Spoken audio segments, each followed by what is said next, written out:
The Ghana Traffic Controllers Association calls off their strike declared Tuesday morning. The Minister of Transport, Jifar Tivo, this morning, prior to a closed-door meeting with the group, accused the air traffic controllers at Kotoka International Airport of bad faith.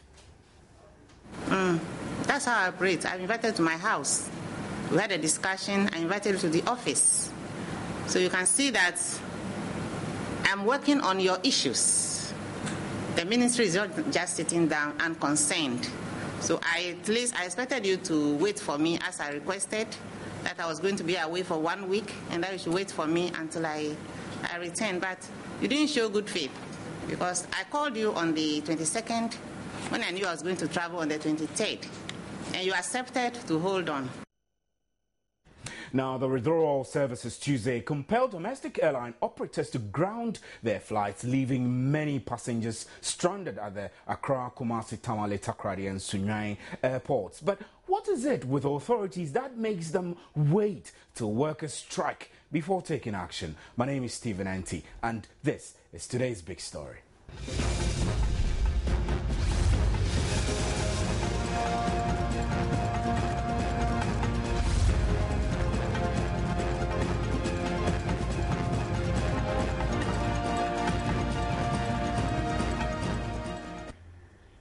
Now, the Director General of the Ghana Civil Aviation Authority, Air Commodore Kwame Mamfe, retired, said a committee set up to investigate the issues raised by the association is yet to present their report to the board, who will review and forward to the ministry. A couple of weeks ago, the air traffic controllers, that is, they do have an association called GATCA, the Ghana Air Traffic Controllers Association. They wrote to the Minister for Transport expressing certain concerns, that they have. And the board at the time was also copied. As we speak, the committee is at work and yet to present its report to the board. Once the report is presented to the board would review it and then respond to the minister on whatever concerns that the air traffic controllers have raised. And hopefully the minister then would take it from there. The air traffic controllers threatened a strike en route to domestic carriers, telling them that they plan going into a strike, and the strike would affect them mostly, that is the domestic carriers. Well, of course, the board and management had to take note of this warning. They also wrote to the press indicating that there was total confusion in Ghana Civil Aviation Authority, specifically the engineering aspects, and probably since they have also raised concerns, that would be in their area as well. Discussions have been going on till now. They met with the minister. Of course, the minister made certain assurances and pleaded with them to stop the intended strike. And so they decided to hold off for a while. We get up this morning only to find that, yes, what they threatened, because the minister had not come back to them, they were going to pursue it.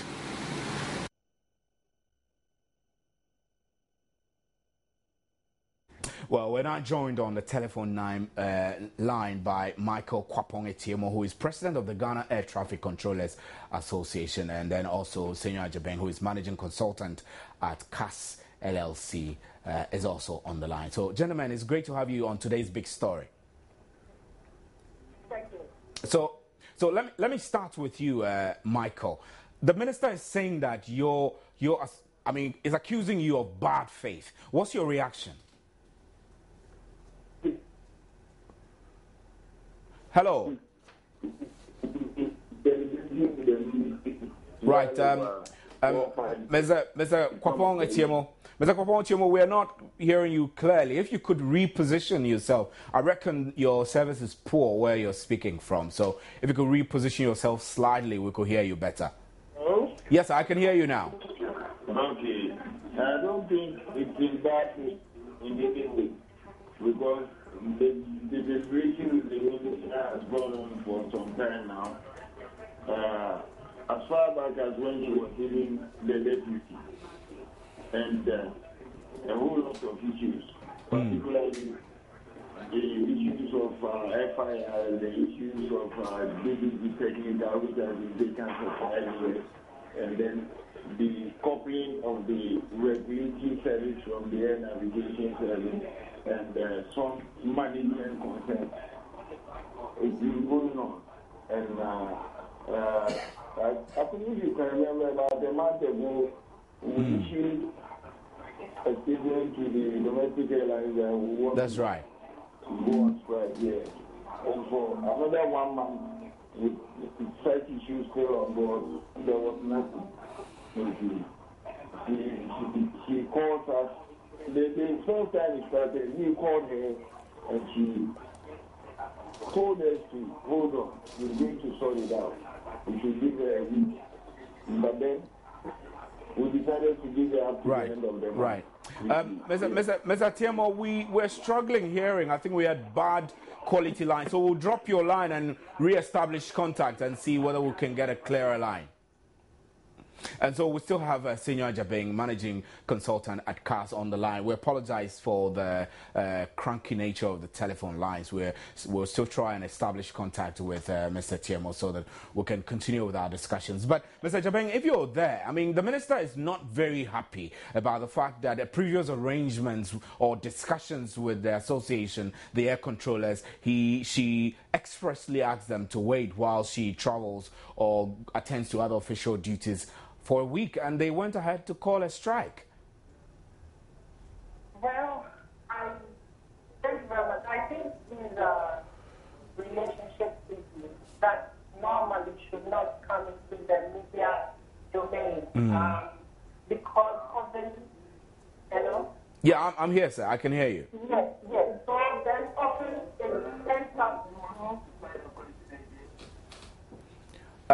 Sorry, I'm speaking to Mr. Senior Jabeng now. So if Michael Tiemo, if your line is clear, we'll still have a chat. But I'm continuing the conversation with Senior, then I'll come to you. So, Senior Jabeng, I was asking that you were saying that this is an issue of relationship, that it shouldn't have popped up in the media. But I mean, if there has to be negotiations, these things have to be put on the board for everybody to understand that the air traffic controllers were not forthwith in good faith. Well, when it comes to a crisis level like this, then it's very important how we communicate. So, at the end of the day, we need to look at what would lead to the quickest, easiest, conclusive resolution of the problem. So, it is not at this point that anyone should be pointing fingers at the other side and tossing accusations in the media. And that's what I'm saying, that when that is happening, then it does not help the resolution because the crisis is already here with us. Right. It also appears to me that organized labor and representatives of various unions have resorted to using strike as perhaps a blackmail tactic or mechanism to press home their demands. Is this healthy? I mean, we know that we're in a democratic state. They have freedom of association and freedom of everything. But should it always be strikes? Well, I do not think that the organized labor unions, and workers are often that unreasonable. And I don't think that they just get up and then call a strike. Now, sometimes clearly they are misinformed and unaware of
Right. We are not saying that if workers decide to use unapproved means or Right. unlawful means to reach what they want, that is right. We are Right. not saying it's Right. right. But Okay, we so- shouldn't get to that point. Right, so Mr. Jamin, I'll still have you hold, and Michael is back on the line. So, Michael, I was talking about you. You were explaining to us the fact that you didn't think there was any bad faith between the discussion between you and the minister. Yes, I don't think there was any bad faith because these discussions have been going on. And most times, the minister believes he needs to report to his bosses for the solution. Right, so maybe at some point there is a need to take some action that will make the bosses also aware of the problem and then maybe strengthen her hand in dealing with the issue. Maybe it's been somewhere and it's not going and so these actions can just maybe allow others to know how urgent it is and then maybe it helps her to get a solution. So what exactly do you want? What are you asking for? Hello? I'm asking, what exactly do you want, the air traffic controllers? What are your demands? Say again? I'm asking, what exactly are your demands? The demands are very technical. It's one, the co-management of the Accra airspace. Two, the delinking of the air navigation service from the regulatory service, which is currently together as some management problems. And then our Deputy Director General Technical, he is supposed to be the main man in charge of technical issues. And it's been vacant for the past 5 years. So, I mean, after calling the strike, you called for a strike, and then within 24 hours before the close of day, you called off the strike. Does this not suggest you're not serious? You mean, sometimes it's been with us and the ministry. Now, the people have seen and plead that we give them time. The president is now aware of the problem and they do all that they can solve it. Then maybe we call it off, give the president the benefit of the doubt, and then see what he does, because we have confidence in him. If he is aware of the problem, then maybe that will be the solution. So if you look at the losses the airline operators might have incurred due to your action to strike, how do you feel about it? Good? Do you feel good? Well, we're talking of safety here, and the need for the public to be safe. So sometimes these actions can bring in things that makes the air safer than it used to be. Who concern about passengers, concern our property of the airlines and all that. Safety oversight has been a problem, and the lack of technical direction has also affected a whole lot of things.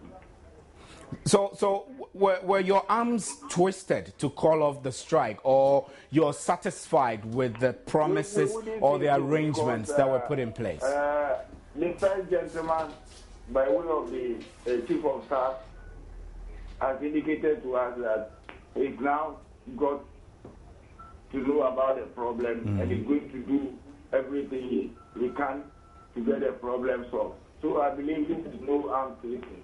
He is the father of the state, and if he decides that no, now I've heard your problem, we're going to sit down, look at it, and give you solutions. I don't think it's anything like arm twisting. But the key question, really, Mr. Atieno, the key question here is that if you were a little patient, you possibly may not have needed a strike today to press home your stand to for these safety demands that you're making. Why do you say that? Well, we've been deliberating on these issues. Like I said, the DDG technical has been vacant for the past 5 years. The FIR, co-management of the FIR issue, way back in 2009. the linking, which is industry best practice, has been echoed several times, couple, maybe 2-3 years. And I think the food dragging has gone on for some time. Right. And for that matter, there was a need to just push a little. The intention was not to disrupt operations for too much long time. We wanted people who matter to get to know and then give us the solution for safety of the issue here. Right. Senor Jabeng, Senor, if you're here, you're still there. You heard Michael saying that the feed dragging was becoming too much and there was the need for them to push a little. Is that the way forward? It looks like, I kept saying that organized labor and unions have been pushing a little too hard. Is it that as a country or as a labor structure in Ghana does not recognize the need for proper arbitration before it gets out of hand? Well, the first, hello? Yes, I'm here, sir. Yes, the first issue is that we need to look at, I'm sorry, there's some feedback in your line. So right. I'm finding it difficult to... We apologize for the feedback. We're trying to fix it. I reckon that it could be technical disruptions from the telephone lines itself. So we're sure you can hear us better now, right? Yes, sir. So what I was saying was that I think that the number of issues, the first one is that I think management and board in the country has to be a bit more awake to their corporate governance responsibilities and look the way of labor relations or employment relations a bit, so that we don't drag our feet and get workers frustrated to the point where they have to embark on strike, be it illegal or legal.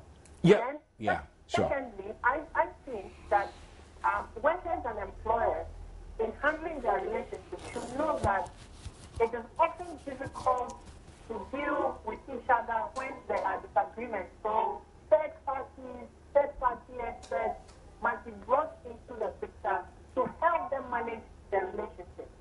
And the third one would be more and more education, because if you are not that well versed with the procedures and the techniques for managing a difficult relationship, we will always have it going this way.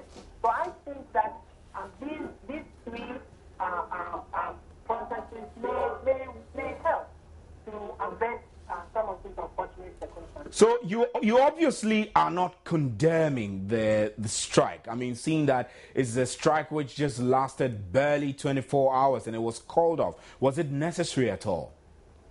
Well, for those who are embarking on the strike, they would often feel that it is justified and necessary. I would come from the point of view of the law to say that because these air traffic controllers are essential services or undertake essential services, and under the labor regulations of 207, they are not supposed to embark on strike, then their strike is not lawful. Right. However, it does not mean that it is not necessary to them, because now, as their spokesperson said, the first gentleman of the country has admitted that there are problems to be dealt with and assured them. So for them, perhaps just this 12-hour strike has done for them what no one could do for them in 5 years. Right. So, yeah. But the labor laws are also clear. You cannot go on strike whilst you are still in negotiation. And they tell me from my discussion with Michael that they have been in talks. So being in talks, then going ahead with the strikes means that the strike was itself illegal. Yeah, sure. I mean, according to the law, if they didn't follow the processes and procedures for lawful strike action, then the strike is clearly illegal under the law. But as I said, under such relationships, when the problem has occurred, you want to go beyond finger pointing and blaming or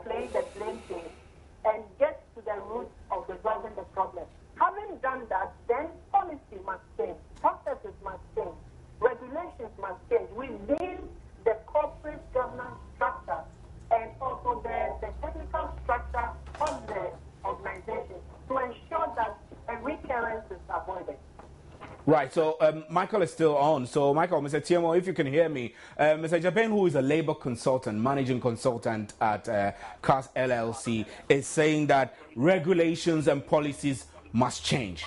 Are these things that you are pushing for to see that, apart from the security requirements that you were making, you are going to also push for changes in rules and regulations as well as policies guiding your work? Not really, but I think no strike is legal, but no one can be in prison for going on strike. The worst is lose your job, and unity normally plays the role. Right. If you are united and you cannot get the substitute for the professionals, then there's a need to talk. Maybe there's a need to advise. Next time do it this way, next time do it that way. But I don't think any strike action will be termed as legal. Right. Although it's illegal, it brings about solution. So how long are you going to wait to get a firm response from the presidency or the ministry? Well, that one we cannot give the first gentleman any time frame, but we'll see what goes on. The promise that has been given, we'll look at how the progress goes. If the progression shows signs of solution, then we don't mind waiting, as long as the process keeps going for all these things to be corrected. Right. So whilst you're waiting, what do you want to see? Because I want to believe that you need to have base your hope and anticipation on something positive. Yes, so what would you be expecting whilst you're waiting? Yes, we submitted our demands. There are processes to go through, and once the processes start and we see progress, then we have no problem. It will definitely come to an end one day, and then the solutions will be there. Right. So our final word to you is that now that you're back, how are you going to make up for all the perhaps the excesses that were left behind, the delays which you have to now work extra? Are you willing to double up your work in order to clear all the backlog? Yes, in air traffic control, delays are not piled up. Okay. The delays, the aircraft state, if they're going to double up their flights on daily basis, yes, we got the capacity to get it going. It's not documents piling up on a table and somebody sitting behind. Right. Operators trying to double up their schedules, and then we manage it. But this is going to come at an extra cost to the operators. Are you not worried? Well, in such situations, there witness. We cannot count what we have lost, but we all hope for the better, because there's a saying in aviation that says, if you think safety is too expensive, try an accident. Right, thank you very much, Michael Kwapong Etiemo, who is the president of the Ghana Air Traffic Controllers Association, for your time on today's Big Story. So, Mr. Senor Jabeng, if you're still there, now we need to look ahead. I mean, what will it take for this strike not to happen again? Well, I think that illegal strike actions are very expensive experiments. Like he said, the issue is that you may lose your salary for the time for which you are on strike, or you may lose your job. And if union leaders really are aware of the dangers and the risks that they put their members through by leading them through illegal strike actions, then I think a change of attitude may occur. But most importantly, I think that before workers, especially... Senor, let me take you back a bit. You said if they put these in place, a change of attitude may occur. What kind of change of attitude is expected in this? Well, the truth is that it's a leadership thing. If you are leading members or your constituents into the jaws of discomfort or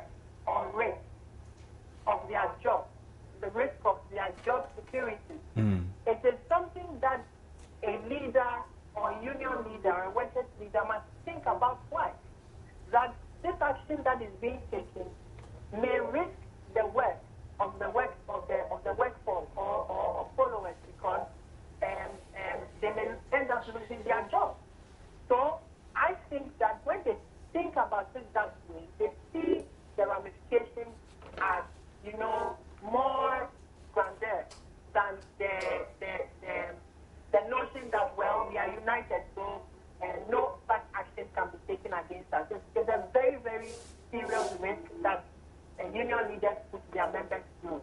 However, I was also going to add that under all circumstances, if union leaders and their members would seek advice for a proper procedure towards the calling of such a strike or to undertake such an action, or to even engage with management or the other side, I think that we would address most of these, because I do not believe that any employment relations practitioner or an expert or a consultant would advise workers as a resource to embark on strike and breach the law. I think that a lot more consultation, a lot more seeking of advice is important for us to be able to do the right thing. Right. And I know that there are more solutions to resolving these problems other than strike action. Right. Thank you very much. So yeah, sure. Okay. I beg your pardon. I'm sorry. Thank you very much, Senor Jabem, Managing Consultant at CAS LLC. That's all time will allow us. We're grateful for your time. This is today's big story. We'll take a break and we'll be right back with the interactive segment. Stay with us.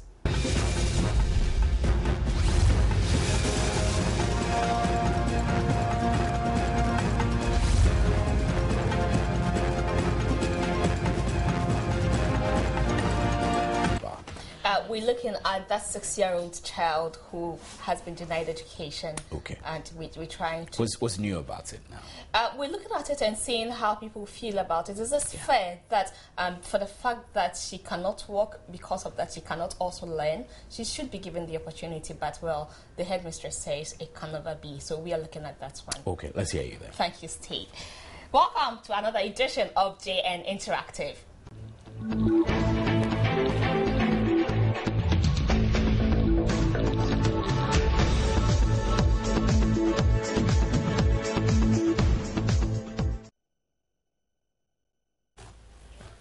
My name, as always, is Gladys Osei Oredu, and if you missed Joy News over the weekend, let me give you the opportunity to see this rather unfortunate story that is receiving a hefty attention, positive, from human rights activists and on social media. But before I go on with the story, you can join this conversation via our social media platforms, facebook.com/Joy News on TV. You could also send us a tweet via twitter.com/Joy News on TV. The handles are at Joy News on TV and #JN Interactive. Email us via joynewsim@multitvworld.com, and let's get the conversation running right here on Joy News Interactive. So a 6-year-old at Wenchi has been denied access to education, and the reason is because she cannot walk. The assistant headmistress of Wenchi Methodist B Primary School told Joy News she only admits active children. Well, Joy News reports that the girl's rejection from school has left her family broken. Watch the story. Alberta is not a happy woman. All emotion she had bottled up for some time finally let loose. She is hurt. Her daughter was denied education because of her physical disability. Her 6-year-old daughter's crime was that she cannot walk. Alberta brings out a school uniform she sold for the daughter and tells me her investment is now a waste. See? I'm around your area.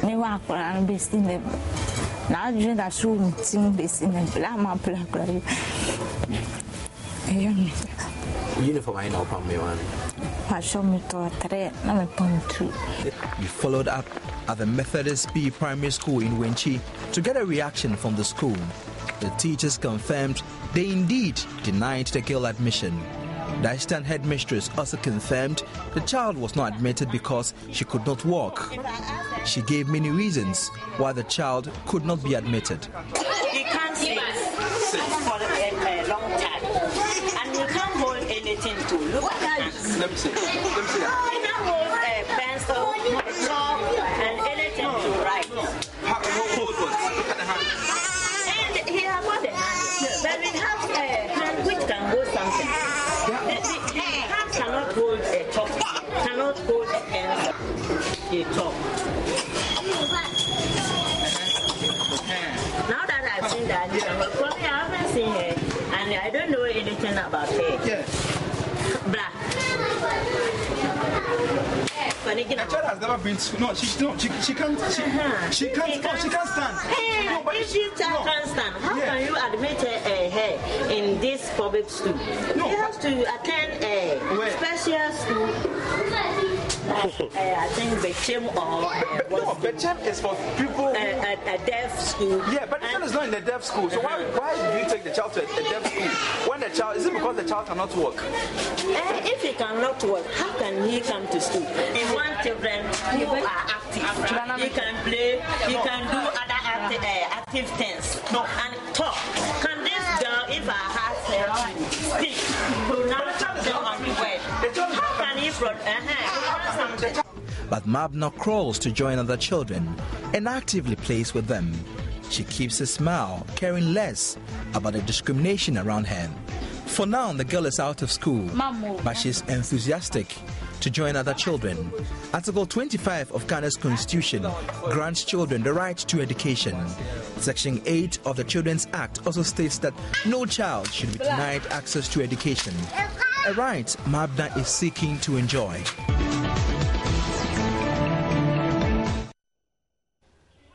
Well, Deputy Commissioner in charge of Public Education and Anti-Corruption at RAJ, Richard Quayson, is on the phone lines to help us with some answers. Hello, sir. Thank you for joining us. Yes, thank you. I don't want to ask whether this is right or wrong, but because the answer is obvious. What I want to know is that a school decide what category of pupils it admits. Does a school really decide that? No, actually, ordinarily, it shouldn't be like that, because a public school is there to admit every person who is of school-going age and who is willing to go to school. So that should not be the case. No. Do you think the school has a point, considering that perhaps they do not have measures in place to cater for disabled pupils? I'm happy that you are looking at it from that angle, because if we are not careful, we might be unfair to the school headmistress. Yes, I see that the headmistress probably was at a loss as to what was to be done, given the circumstances that probably the school environment, etc., might not be conducive for the child who was admitted. It also tells you that probably our school system, we are not investing sufficiently in our school system to ensure that all persons have equal opportunity of access to those schools. But I'm also trying to understand, it's quite obvious there is no special school within that community. So does it mean children with that condition are denied education? It shouldn't be that, but unfortunately, that is the situation that we find ourselves in. You see, if we are not careful and probably we panic the headmistress to write and admit the student or that child, what may happen next will be that the child may even suffer more discrimination because of the conditions that the child is exposed to. So what we must now begin to look at is how we can prepare our schools, the environment, to be able to admit all persons who are of school-going age, whether the person is disabled or not, so that people who are admitted to schools do not find that the school environment and the conditions of the school make it really impossible for them to be integrated into the school system. I'm also wondering, this child hasn't been given any opportunity at all to mingle for whatever the headmistress's problem to come to light. Shouldn't she be given the opportunity to also try out, perhaps when she mixes up with those other children, she could pick up something and quickly help with her development? Yes, I agree with you that to some extent, probably headmistress could have taken that bold decision and said that, you know what, come and try and fit into the system. But if the school environment, if facilities to support persons with disability, especially a case, is virtually absent, what will happen is that the child will feel virtually out of place. And that will also heighten the disability that he has, even before other children in the school, because they will see that the person is unable to cope. And somehow, to emphasize the disability that the person has. So we, as a nation, we must begin to look at the type of environment that we must create in schools, so that all persons who come to school fit. Otherwise, we have to have special facilities in special schools where people who have particular disability may be able to receive the type of support in those school environments. Looking at this girl, she is able to, her difficulty here is she's not able to walk on her own properly, but she's able to hold the chalk, she's able to socialize with the children. Who really, it leaves me with a question, who has to go to a special school? People with physical disability or people with vision impairment or hearing impairment? Well, that would be a difficult matter for me to say because I'm not an expert in that field. But I believe that if we really want every child to be given opportunity in every school, then we must create an environment that will make every child at least be able to survive in every school.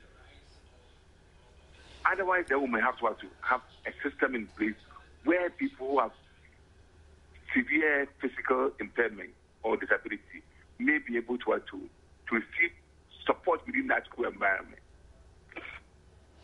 So I would love to see that child admitted today in that school.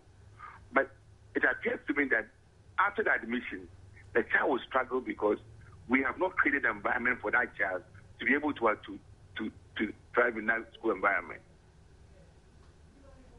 So this 6-year-old child is just one out of the many we may not know about. Yes, what can Sraj really do? Yeah. So what can Sraj do for such children? Well, if you recall,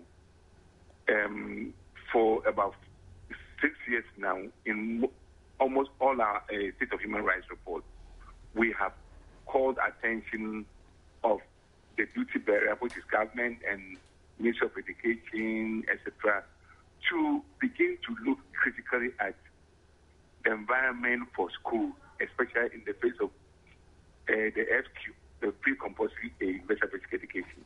Every child must be in school. And so we must create an environment for children with a disability to be able to fit into the school system. If we are not investing in creating such an environment that will support persons with disability, then we are failing those children. Right.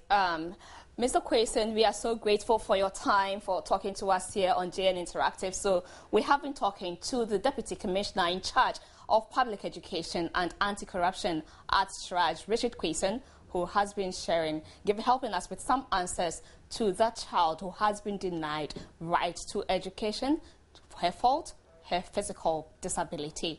That's quite unfortunate. But let me quickly see what you have been telling us on Facebook. So let me just take a few comments here. Dexter Kofi Zygot says she needs special education. Mutala Gomda Pisco says this is the kind of human rights abuse which we all need to have one voice and speak against. Is it her fault that she is disabled?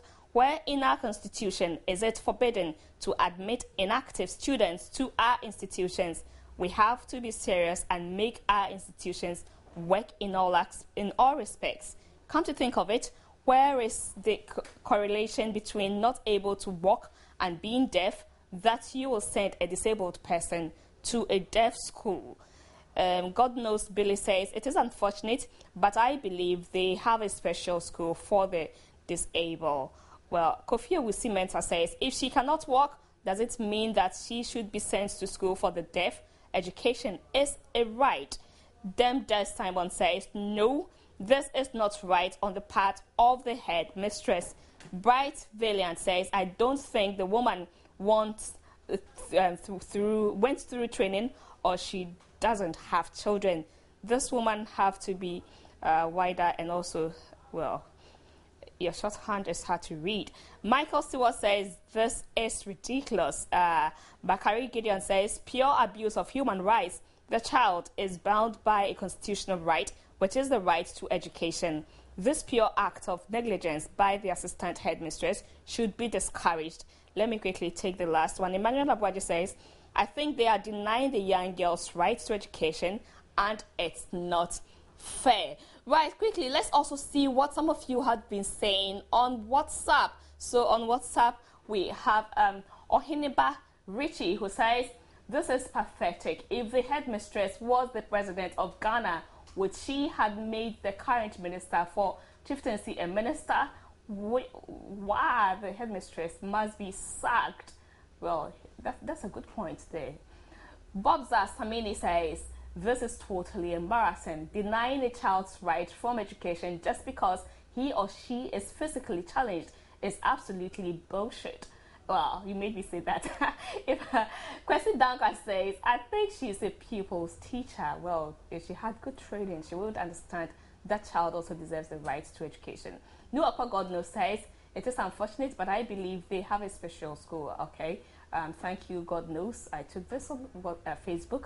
Dexter Kofi Zycod says, she needs special education. Right, so that's it for your contributions on WhatsApp as well. Quickly, we also have another issue that's also trending on social media. Well, you have been discussing this particular issue, and I just want to join in the discussion as well. In Nairobi, Pastor Reverend Njoyi has introduced a form of worship at his Lord's Propeller Redemption Church, in which female members of the congregation are banned from wearing underwear so God can enter their bodies easily. After a recent meeting of the church's elders to debate the matter, Reverend Njoyi passed an edict banning the wearing of bras and panties when attending service. That would be interesting. While also defending the law, Reverend Njoyi claims that when going to church, people need to be free in body and spirit to receive Christ. Well, let me take some Facebook comments, and probably I'll start with WhatsApp. And then when we'll get on Skype and also seek some thoughts from here and then around, sample a bit more. So quickly, let's see what you have been telling us on WhatsApp. Des Simon says, this is strange. It seems that the end time is really near. It looks like, because, well, Ayintara Ape says, hey, where can this be found in the Bible? Is it a disco or nightclub? Watch out and beware of false prophets. Well, so that's coming from Ayintara. Elimek says, ha ha ha ha, do you say he is a man of God or goddess? Nice question there. So that's also from Beltech, right? So Devon Mensa Ganaba Justice, interesting name, says, you need not to be told the end time is near. Let's prepare to meet our Savior. He may come very soon. Ajibona says, do you think this man know what he is talking about? So that's question from Ajibona, right? So I have been joined online by my colleague Ani Osabute, who will be sharing with us what he also makes of the subject. Hello, Ani. Thank you for joining us. Hi. So how would you feel like going to church without boxer shorts? You go free, free enough for the Holy Spirit to enter you. Well, I think the issue of which is a popular word that Ghana used to call, like guys wanting to wear their jeans and the trousers without the underwear. For guys, it may be normal because you are kind of clothed. You always want free air. Absolutely, but taking it to church, if it's a directive from the church, I'm not too sure I'm going to comply with that. That if, for example, I decide to go that, just in case, for example, that I could wash all my clothes, my underwear, and I wear, for example, a trouser and a shirt. I mean, freely I can go there, but nobody knows about that. That's where a pastor has come in front of the church to come and announce that all the guys should not wear boxer shorts and therefore should come to church. I mean, even when you wear it, as soon as you step in the auditorium, all the women or everybody knows that certainly you are not in boxer shorts, yeah. So those whose hands can't lie low, lie quiet, may want to sample. Is that what you think? Sorry? That's just trivial. Let me also find out.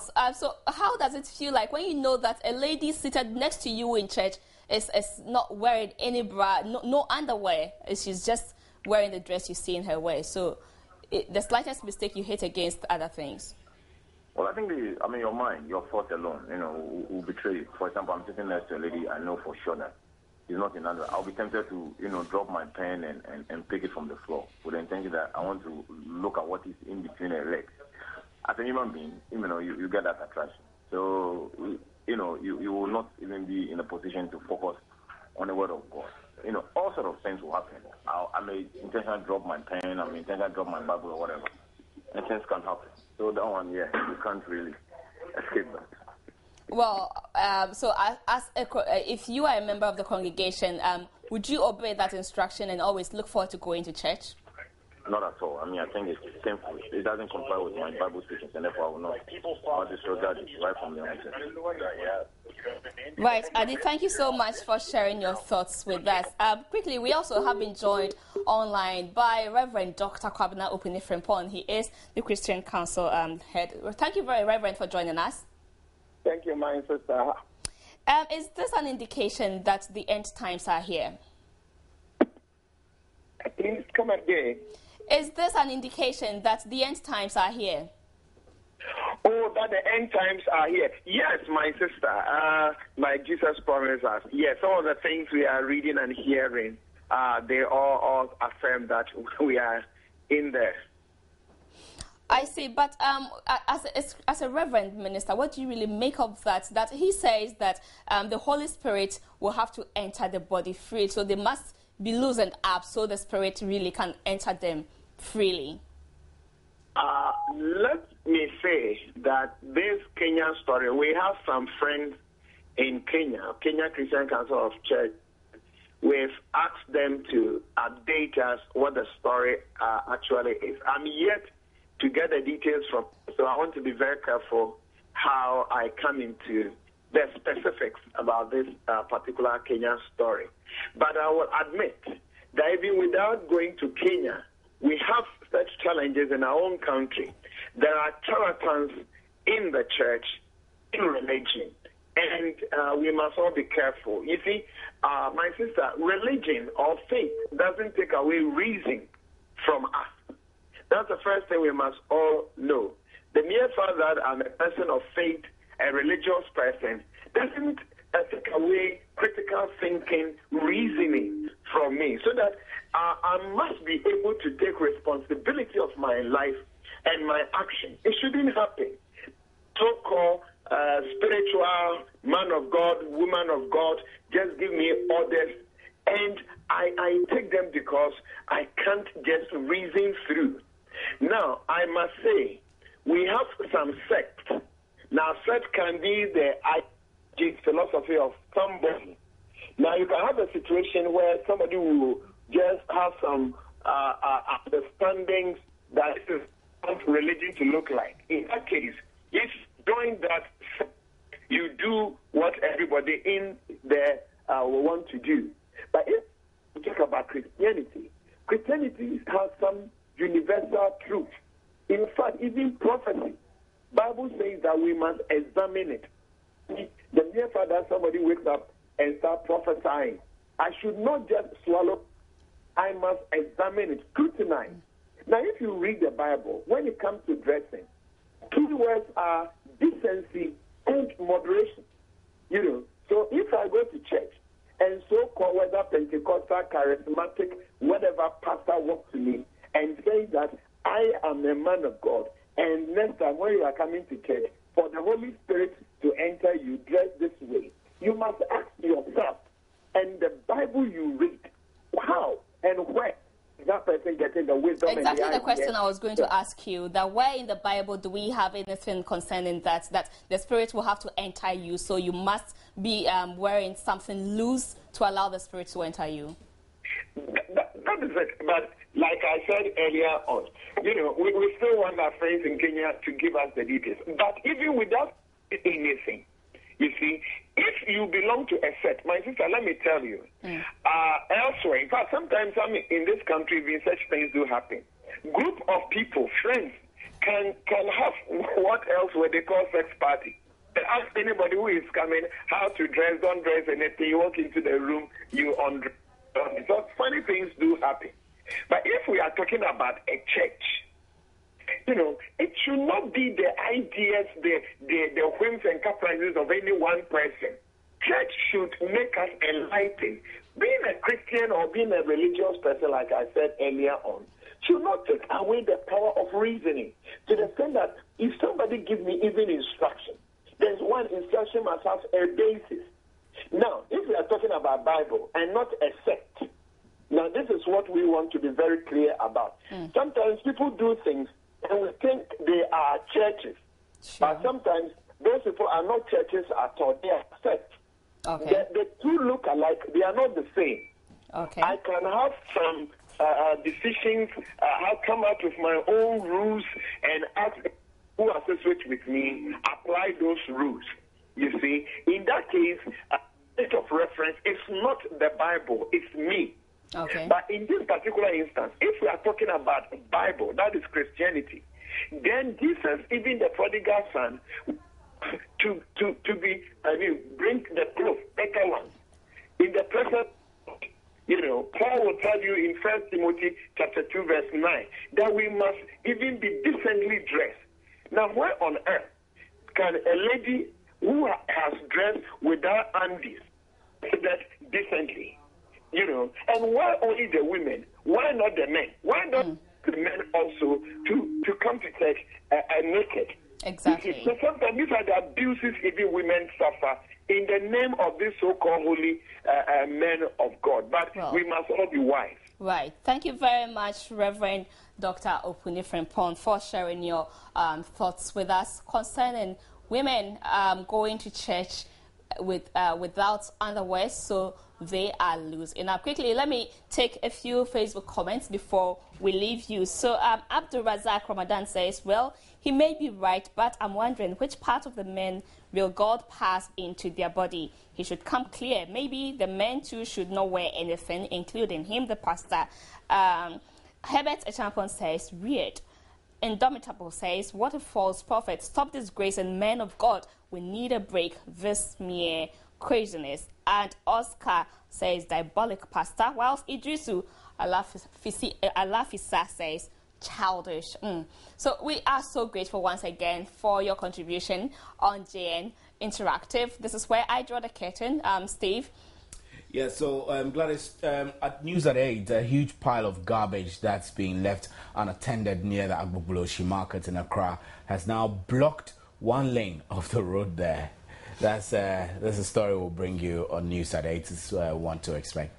Well, we also will be telling you about the transport operators who appear to have defied a warning by the Ghana Road Transport Coordinating Council that commercial drivers desist from unilaterally increasing their fares, allowing a recent fuel price increase. But you see, I find it interesting that we throw garbage in the middle of the road and finish and call on government to come and help us clear. And then when the rains come and we're flooded, then we want not more to come in. Right, my name is Stephen Anti, and thanks for staying with us. My name is Gladys Osei. We appreciate your time. Thank you.